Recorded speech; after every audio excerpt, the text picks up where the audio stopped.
Hey, this is a Saturday Morning TVLog from Big D's Entertainment Rankings and Reviews. Welcome to another Saturday Morning TVLog, and this time around it's the Hair Bear Bunch, brought to us by Hanna-Barbera. Greetings, my fellow YouTubers. I'm Doyle, the Big D to you. This is Big D's Entertainment Rankings and Reviews.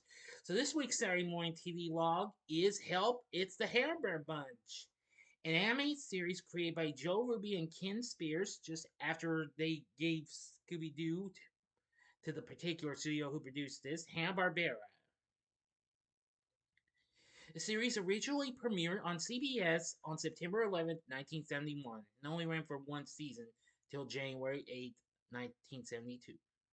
But anyway, I'll get to more of that in a little bit. Dawes Butler, Paul Winchell, and William Calloway voiced the titular characters, these three bears that comprise the Hair Bear Bunch, while John Stevenson and Joey Ross voiced the two individuals who patrol the zoo in which they live in.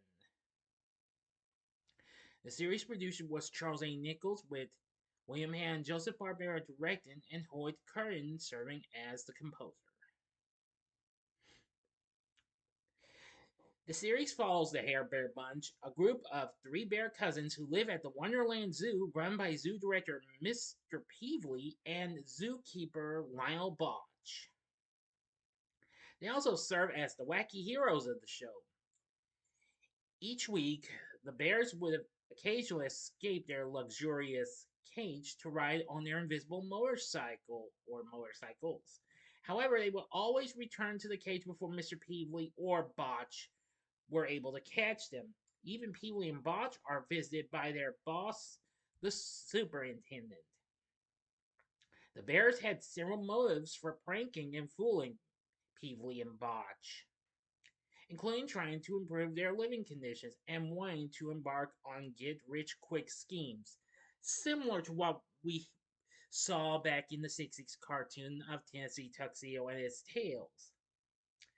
The Bears also wore clothes. According to author Christopher P. Lehman, Hanna-Barbera dressed the Bears in counterculture apparel in order to stay on track with the mainstream fashion in the U.S. Sometimes the Bears, usually their leader, Hare, would activate a hidden switch to reveal a cave with more luxurious surroundings, complete with modern furniture instead of the more meager accommodations they were normally seen living in. Now, aside from Hanna-Barbera and Mr. Charles A. Nichols, additionally, Robert Givens contributed as the layout artist for the storyboard. Hoyt Curtin, who was also the music composer, also wrote the series' theme song. A group of 5 writers wrote the series, including Joel Kane, Hayward Kling, Howard Morgenstern, and of course Joe Ruby and Ken Spears.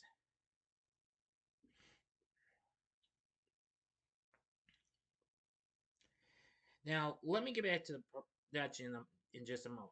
Now then, for our voice acting cast, we have Dawes Butler, who of course was no stranger to Hanna-Barbera. Of course, he voiced Yogi Bear, Huckleberry Hound, Snagglepuss, and let's see, Augie Doggy, and oh, Elroy Jetson, and plus a lot of other characters for Hanna-Barbera. Voices the afro-wearing leader of the group, Hair Bear. Actually, while developing a voice for Hare, Butler approximated his voice to that of funny guy Phil Silvers as Sergeant Bilko from The Phil Silvers Show, which was a recent hit for CBS back in the 50s. Voicing the more level-headed Confederate the Hare Bear, Booby Bear, B-U-B-I, is Paul Winchell, who recently voiced Dick Dastardly in Wacky Racist and its spin-off Dastardly and Mudley and Their Flying Machines. And of course, he was also well known for voicing Tigger in Disney's Winnie the Pooh series. Now, though Booby sometimes speaks in unintelligible gibberish, of Of course, Winchell would also go on to do other works for Hanna-Barbera, including Goober and the Ghost Chasers and Clue Club. And then there's Square Bear, voiced by William or Bill Calloway, who of course would go on to work on numerous other Hanna-Barbera shows as well as in their movies.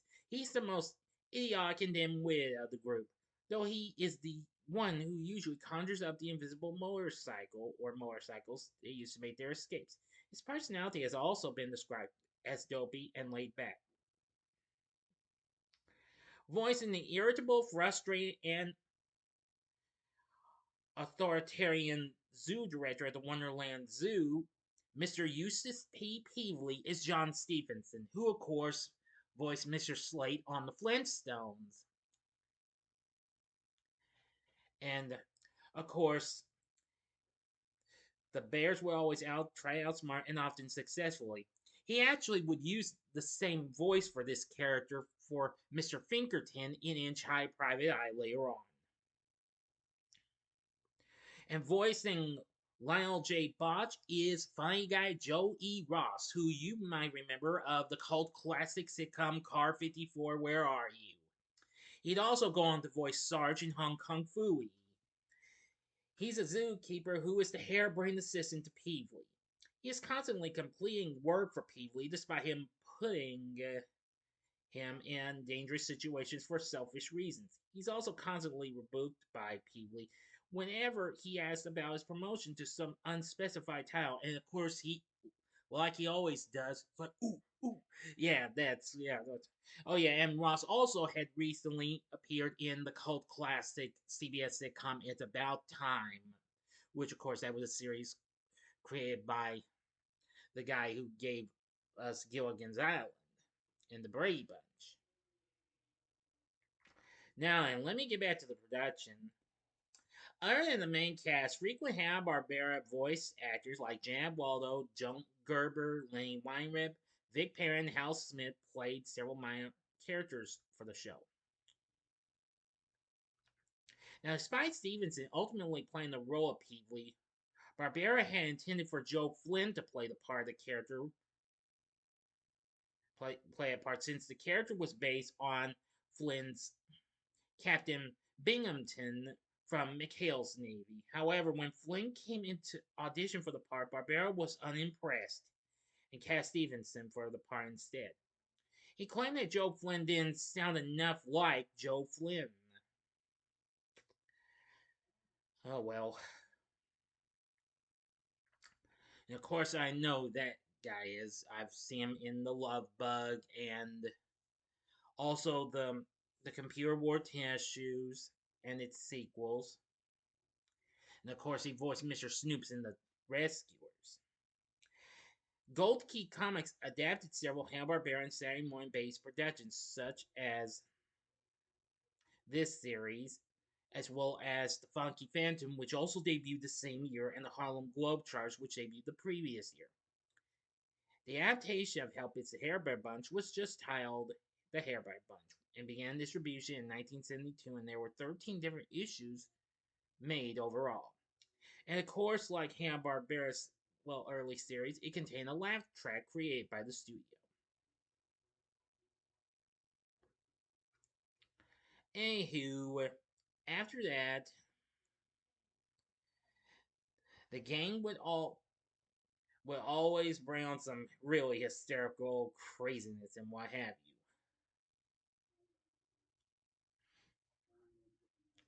Let's see now. Now, according to Mr. Lehman, one of the people who wrote on the show, he said the series was unsuccessful because it did not appeal to a younger audience, citing its similarities to the Phil Silvers show as an additional reason. However, after it was canceled, it was brought back for reruns in 1973 and then again in 1974. The show later got replayed on several television networks in syndication after its cancellation. The USA Network aired it on their Cartoon Express lineup, and then Cartoon Network and Boomerang aired it. A physical release on VHS first occurred in 1988 and featured 3 episodes of the series. Years later, the series got released in a complete series set on DVD from the Warner Archive. It was also released digitally to the Google Play Store and iTunes Store libraries in its entirety.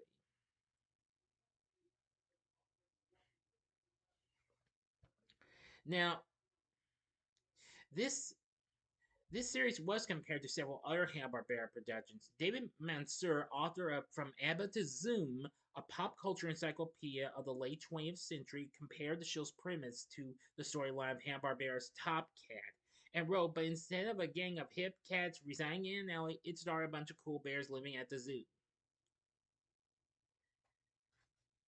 Anyway, yeah, I will say that was really something.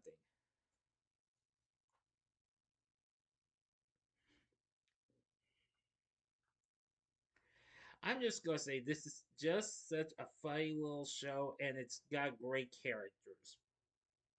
I really like them.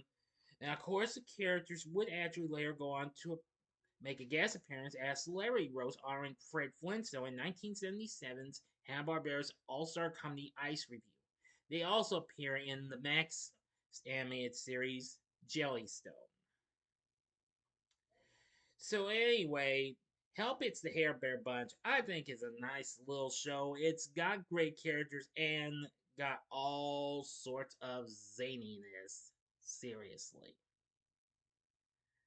So, let me give you a look at, well, our three main cast members plus the two big humans. Here's some, here's actual, I believe, promotional artwork. You see hair, there's Square, there's Booby, and then there's Mr. Peevely and Botch. So now you know that Help It's a Hair Bear Bunch is a funny little show. Would I recommend it? I'd say yeah. I think you'll have a lot of fun with this amazingly funny show. It may not have lasted that long, but still, it's a fun little program. And ran for a total of 16 episodes overall. Please excuse me, I shall return. Sorry, everyone. I had to do just a little something real quickly. But anyway, Help It's the Hair Bear Bunch. Give it a shot. It's just as fun as any other type of Hanna-Barbera cartoon with a lot of craziness and what have you. So, what did you think of Help It's the Hair Bear Bunch? Let me know. Did you ever watch this show growing up? Or as a kid? Well, let me know in the comment section below. If you like this video, click the like button, subscribe, and be a part of the Big D Nation. Continue to help support my channel, make it grow, and make the views grow. Tell all your friends about my channel, getting to know me. Maybe share my vids with your friends if you wish. And that could probably help as well. And later tonight, I'll be bringing to you my October first time watches ranking. So if you like this, consider checking out the Saturday Morning TV logs for these other two shows from 1971, also from Hanna-Barbera. In the upper left-hand corner is the Saturday Morning TV log on the Pebbles and Bam Bam show, which came on CBS as well. The upper right-hand corner is the Saturday Morning TV log on the Funky Phantom, which aired on ABC. Or if you'd like something else that's with a similar premise to Help It's the Hair Bear Bunch, but more feeling like a precursor, see my Saturday Morning TV log of Tennessee Tuxedo and his tales in the bottom left-hand corner. And the bottom right-hand corner is the button you can click to subscribe. If you like rankings and reviews on movies, TV, music, video games, etc., as well as the Saturday Morning TV log, then I'm your guy. Thanks for watching, and next week's Saturday Morning TV log is Dink the Little Dinosaur. So until next time, I'm the Big D saying, see ya.